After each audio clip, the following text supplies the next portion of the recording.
Time now for Football Night New York with SNY NFL insider Ralph Vacchiano and John Jastremski. Gang Green falls to 0-6 by getting shut out. And, fellas, it's going from bad to worse on the field. Now there's friction between Adam Gase and Greg Williams. So, Ralph, is the clock ticking faster now on potential coaching changes with this franchise?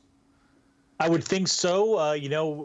From what I've been told before this week, Christopher Johnson and Joe Douglas did not want to make an in-season coaching change, but it was always phrased to me as yet or right now.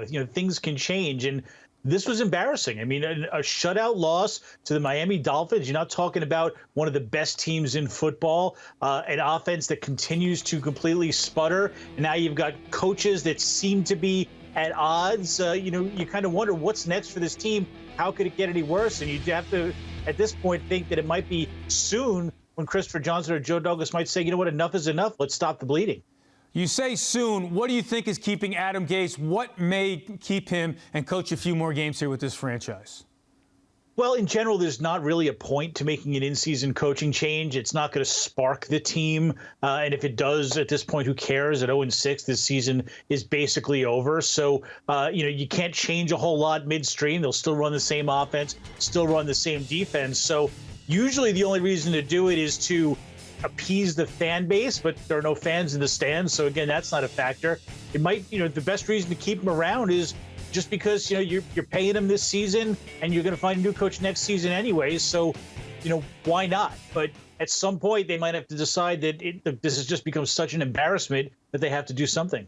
All right, JJ, let me bring you in for the counter-argument. The Falcons won on Sunday without Dan Quinn. The Texans won their first game under Romeo Crennel and played hard against Sunday. So, JJ, could firing Adam Gase sooner rather than later impact the Jets' performance on the field?